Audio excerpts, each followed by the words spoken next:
మా పోలీస్ సిబ్బంది చెప్పిందే నేను ఒకవేళ సరెండర్ చేస్తే వాళ్ళ పిల్లవాడిని వాళ్ళ ఇంట్లో పెట్టుకొని పోలీసులను పిలిపించి అప్పచెప్తారు.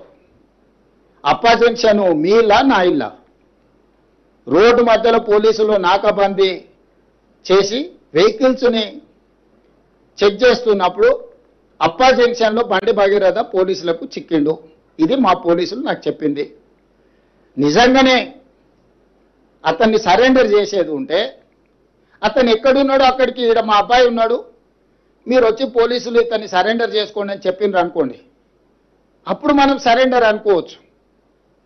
రోడ్డు మధ్యలో పోలీసులు అతన్ని కస్టడీలోకి తీసుకొని మేము అరెస్ట్ చేసినామని పోలీసులు చెప్తుంటే నేను పోలీసుల మాట నమ్మాలనా లేకపోతే రాజకీయ నాయకుల మాట నమ్మాలనా? మీరు చెప్పండి.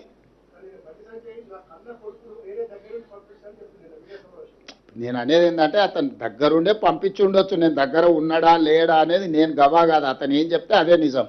ఏంటంటే వాళ్ళిద్దరు ఒక దగ్గర ఉన్నారా లేదా, 5 రోజులు అబ్స్కాండ్ అయినప్పుడు తండ్రి కొడుకులు ఒకే ఇంట్లో ఉన్నారా లేరా, ఇది కాదు కదా. మేము చాలా సిస్టమేటిక్గా విశ్లేషించుకొని కంప్లైంట్ వచ్చిన వెంబడే ఎఫ్ఐఆర్ చేసి ఒక పద్ధతి ప్రకారం ఈరోజు ప్రభుత్వం చర్యలు తీసుకున్నది.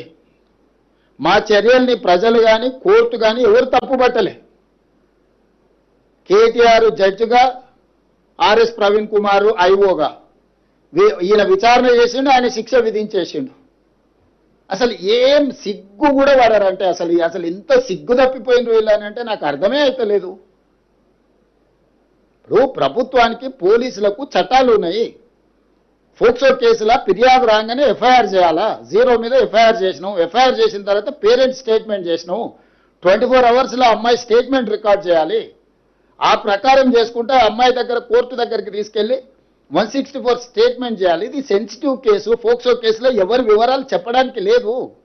వాళ్ళలాగా రోడ్డు మీద వాడు మాట్లాడితే ఆ కుటుంబాల వేదన, ఆ అమ్మాయి కుటుంబానికి ఎంత ఆవేదన ఉంటుంది.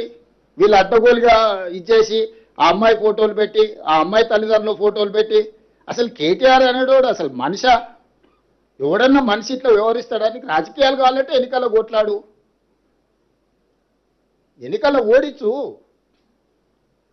రాజకీయాల్లాగా చూడాలి, సమస్యను సమస్యలాగా చూడాలి.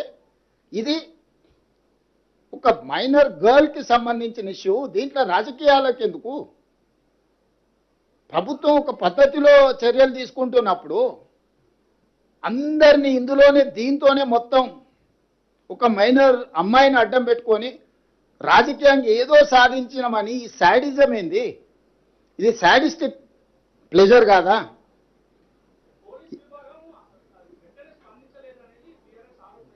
నేను అదేనా చెప్పేది, వాళ్ళ గురించి ఇప్పటి దగ్గర చెప్పింది. శాడిస్ట్ అని నేను చెప్తుంటే మళ్ళీ నువ్వు ఇంకా కొత్తది అడుగుతావేంది?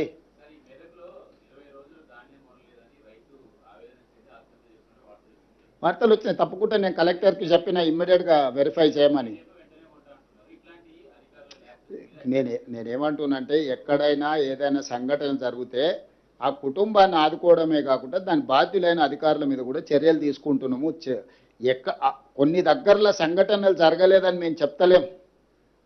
కొన్ని ప్రభుత్వం దృష్టికి రాకుండా లేకపోతే కొంతమంది నిర్లక్ష్యంతో కొన్ని మిల్లులోలు టీఆర్ఎస్కి అనుకూలంగా ఆ మిల్లులు గత ప్రభుత్వంలో 1000 కోట్లు కొల్లగొడితే వాళ్ళ మీద పీడీ యాక్ట్ పెట్టి కేసులు కట్టి కోర్టు నుంచి తెచ్చి అరెస్ట్ చేసినాం.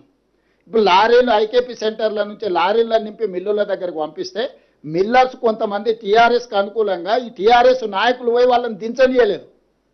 రోజుల కొద్ది ఆ లారీలను దించకుండా ఆపడంతో మళ్ళీ కొత్తగా ఐకేపీలో సేకరించిన ధాన్యాన్ని రవాణా చేయడానికి వాహనాలు లేవు. ఈ ఆర్గనైజ్డ్ క్రైమ్ చేస్తున్నారు బీఆర్ఎస్ వాళ్ళు. ఇప్పుడు టీఆర్ఎస్ అంటే కొత్త వాళ్ళు వస్తారు. మరి నాకు ఇదో సమస్య వచ్చి పడ్డది, ఇదో దరిద్రం మళ్ళా తోడు.